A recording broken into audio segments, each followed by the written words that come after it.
अम्मा, ये लड़की तो मौलानी लगती है, मैं इससे शादी नहीं कर सकता। लगता है तेरी बेटी को पर्दा में ही मौत आएगी। पर्दा करोगी तो मेकअप और कपड़े कौन देखेगा?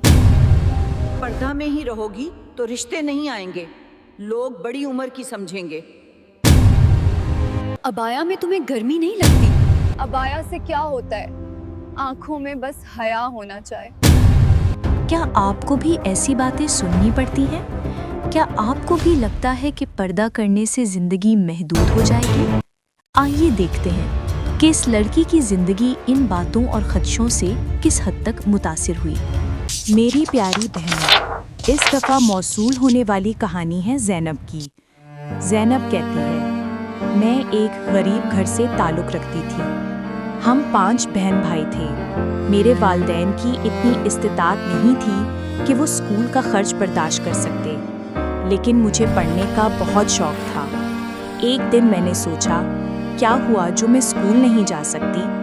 असल मकसद तो पढ़ाई का शौक़ पूरा करना है ना, तो मदरसा में दाखिला ले लेती हूँ। इसी वजह से मैंने अपने वालिदैन से इजाज़त मांगी। अब्बू, मैं मदरसा जाना चाहती हूँ, मान जाए ना। मुझे स्कूल की बजाय दीन की तालीम हासिल करनी है। पहले तो वो बहुत हिचकिचाए, मगर मैंने जिद की और अल्लाह का करम हुआ कि वो मान गए। अच्छा, कल तैयार हो जाना, मैं तुम्हें मदरसे दाखिल करवाने ले जाऊंगा। मदरसे के पहले दिन ही मुझे एहसास हो गया था कि यहाँ तो एक दीनी खुशबू है, दिल को छू लेने वाला माहौल। मैंने कभी पर्दा नहीं किया था और ना ही किसी ने जोर डाला। सब मौल्लिमात तो इतनी प्यारी थी जैसे दिल जीत लें। रफ्ता रफ्ता मेरा दिल यहाँ लगने लगा। मैंने दिल से पढ़ना शुरू किया, जैसे इल्म रोशनी बनकर दिल में उतर रहा हो। एक दिन एक तकरीब में बड़े मौल्लिम ने पर्दे की अहमियत बताई। The hijab is not just a covering, it is a shield, a symbol of our devotion and dignity in the eyes of Allah. अंदाज इतना नरम, इतना प्यारा कि दिल खुद ब खुद झुक गया। ऐसा लगा जैसे कोई पुकार कह रही हो, आओ हिफाजत में आ जाओ। मैंने जब अबाया पहना तो जैसे रूह पर सुकून उतर आया। यूं महसूस हुआ जैसे किसी ने अपनी पनाह में ले लिया हो। फिर एक ऐसा वक्त आया कि मेरे वालिदैन मेरे पर्दे पर एतराज़ करने लगे। वालिदैन ने मदरसे जाकर मौल्लिमा को शिकायत कर दी। ज़ैनब का खानदान के साथ चलना मुश्किल हो जाएगा, उसके लिए अच्छे रिश्ते नहीं आएंगे। लेकिन मेरी मौल्लिमा ने मेरे वालिदैन को तसल्ली दी, आप बस दुनिया के तमाम काम अल्लाह पर छोड़ दें। अल्लाह कभी अपने हुक्म पर चलने वालों को तन्हा नहीं छोड़ता। एक दफ़ा मैं अपनी कज़न की शादी में गई। सबने कहा, शादी है, मज़ा करो, पर्दा छोड़ दो।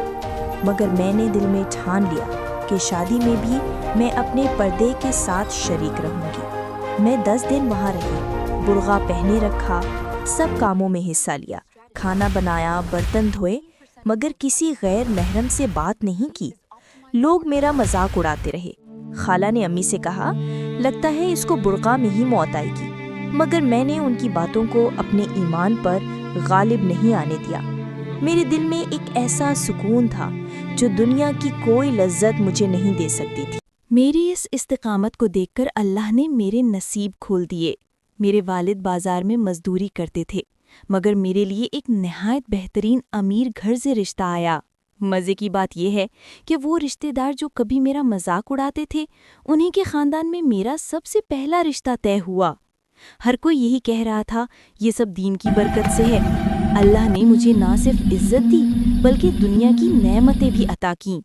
मेरी प्यारी बहनों, आज मुसलमान औरत कई कई महीने और साल इस सोच में गुजार देती है कि दुपट्टा सर पर लेना है या उतारना है, अल्लाह के हुक्म को मानना है या दुनिया की परवाह करनी है, दुनिया के फैशन और ट्रेंड्स को फॉलो करना है या अपने दीन को देखना है। जब अल्लाह के हुक्म को कबूल करते हुए उसकी रज़ा के लिए पर्दा शुरू करेंगी तो फिर चाहे गर्मी हो या सर्दी, खुशी हो या गमी, कोई अहमियत नहीं रखती। मेरी प्यारी बहनों, जो चीज़ जितनी कीमती होती है उसे उतना ही ज़्यादा छुपा कर रखने की ज़रूरत होती है। आपको अल्लाह ने कीमती बनाया है, इसीलिए आँखों की हया के साथ साथ पर्दे का हुक्म दिया है। ये आपकी पहचान, आपका वक़ार और आपके ईमान की अलामत है। یہ آپ کو دنیا کی نگاہوں سے بچاتا ہے اور آخرت میں آپ کے لیے اجر عظیم کا باعث بنے گا۔ یاد رکھیں، اللہ کی خوشنودی سے بڑھ کر کوئی چیز نہیں۔ جب اللہ کا حکم آ جائے تو پھر لوگوں کے سوال اور خدشات کی کیا حیثیت رہ جاتی ہے؟ زینب کی طرح اگر آپ بھی اللہ کے حکم کو اول رکھیں گی تو دنیا نہیں، اللہ آپ کو عزت دے گا۔